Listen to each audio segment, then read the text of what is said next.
Hello दोस्तों, आज हम पढ़ेंगे यूजीसी नेट सिलेबस में जो भी एकांकी है, जो भी रेखा चित्र है, अन्य गद्य विभाग जिसमें रेखा चित्र संस्मरण आदि आते हैं, उनको शॉर्टली हम पढ़ेंगे आज। तो पहले स्टार्ट करते हैं माटी की मूर्ति से, जो लिखा है रामवृक्ष बेनीपुरी ने। हिंदी गद्य में रामवृक्ष बेनीपुरी तथा महादेवी वर्मा प्रमुख रेखा चित्रकार माने जाते हैं।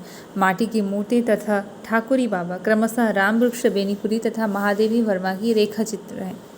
रामवृक्ष बेनीपुरी माटी की मूर्ति रेखा चित्र के रचयिता हैं। रामवृक्ष बेनीपुरी हिंदी के श्रेष्ठ रेखा चित्रकार माने जाते हैं। इनकी रेखा चित्र में सरल भाषा शैली, सिद्धहस्त कलाकारी दिखाई देती है। माटी की मूर्ति का वर्ष 1946 में प्रकाशित हुई है। माटी की मूर्ति इस संग्रह को विशेष ख्याति मिली है। इस संग्रह में इन्होंने समाज के उपेक्षित पात्रों को गढ़कर नायक का दर्जा दिया है। उदाहरण स्वरूप रजिया नामक रेखाचित्र के माध्यम से निम्न वर्ग के एक बालिका के जीवंत कर दिया है। इस संग्रह में अन्य रेखाचित्र में बलदेव सिंह, मंगर, बाल गोविंद, भगत, बुधिया, सरजू भैया प्रमुख हैं। इन रेखा चित्रों की श्रेष्ठता के बारे में मैथिली शरण गुप्त का कथन है, लोग माटी की मूर्ति बनाकर सोने के भाव बेचते हैं, पर बेनीपुरी सोने की मूर्ति बनाकर माटी के मोल बेच रहे हैं। किसने बोला है? मैथिली शरण गुप्त जी ने बोला है। ये एक प्रमुख पंक्ति है, प्रमुख वाक्य है, जिसे आपको याद रखना है। क्या? लोग माटी की मूर्ति बनाकर सोने के भाव बेचते हैं, पर बेनीपुरी सोने की मूर्ति बनाकर माटी के मोल बेच रहे हैं। माटी की मूर्ति संग्रह की रचना में बेनीपुरी जी ने गांव की जमीन से उठाए गए कुछ अनगढ़ चरित्र को न केवल रंगत दी है, अपितु उनमें प्राण भी फूंक डाले हैं। गांव के किसी पीपल या बड़ के नीचे रखी हुई माटी की मूर्ति के बारे में बेनीपुरी जी उन मूर्तियों को जीवनीय व चलते फिरते हुए शब्द चित्र मानते हुए कहते हैं, मानता हूँ कला ने उन पर पच्चीकारी की है, किंतु मैंने ऐसे नहीं होने दिया कि रंग रंग में मूल रेखाएं ही गायब हो जाएं। मैं उसे अच्छा रसोई नहीं मानता जो इतना मसाला रख दे कि सब्जी का मूल स्वाद ही नष्ट हो जाए। क्या कहते हैं बेनीपुरी जी? मानता हूँ कला ने उन पर पच्चीकारी की है, किंतु मैंने इसे नहीं होने दिया रंग रंग में मूल रेखाएं ही गायब हो जाएं।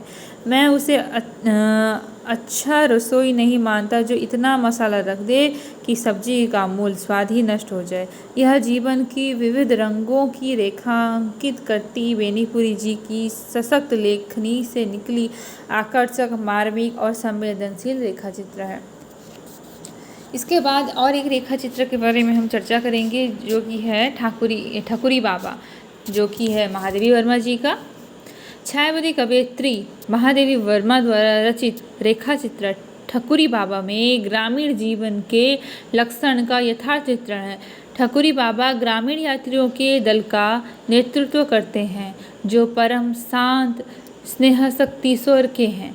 यात्रियों के दल में विविधता है, प्रत्येक व्यक्ति की अपनी अपनी समस्या है। वृद्धावस्था में जीवन यापन करते समय आने वाली समस्याओं का चित्रण करना महादेवी वर्मा का परम उद्देश्य रहा है। ठाकुरी बाबा अपने समाज के प्रतिनिधि हैं। समाज में विकृतियाँ व्यक्तिगत हैं, परंतु सद्भाव सामूहिक रहते हैं। इसके विपरीत हमारी दुर्बलताएं समष्टिगत होती हैं, परंतु शक्ति व्यक्तिक मिलती हैं। ठाकुरी बाबा की सहायता व्यक्तिक चित्र न होकर ग्रामीण जीवन में व्याप्त हृदयता को व्यक्त करती है। वृद्ध और युवा के अंतर को स्पष्ट करते हुए महादेवी जी लिखती हैं, यदि वह वृद्ध यहाँ न होकर हमारे बीच में होता, यह प्रश्न भी मेरे मन में अनेक बार उठ चुका है, पर जीवन की अध्ययन ने मुझे बता दिया कि इन दोनों समाजों का अंतर मिटा सकना सहज नहीं है। उनका बाह्य जीवन दीन है और हमारा अंतर जीवन रिक्त। विधवा की समस्या, विदुर की समस्या, वृद्ध की समस्या, ग्रामीण जीवन, स्त्री श्रृंगार आदि का चित्रण करना महादेवी जी का उद्देश्य रहा है। महादेवी जी ने इस रेखा चित्र के माध्यम से नगरीय एवं ग्रामीण सभ्यताओं का अंतर बड़ी मार्मिकता के साथ स्पष्ट किया है। लेखिका ने सांस्कृतिक समन्वय की भावना को चित्रित किया है। रेखा चित्र द्वारा ग्रामीण समाज की विशेषताओं का उद्घाटन किया है। आधुनिक, शिक्षित, शिष्ट और सभ्य कहे जाने वाले व्यक्तियों पर व्यंग किया है। तो यह था ठकुरी बाबा का सारांश।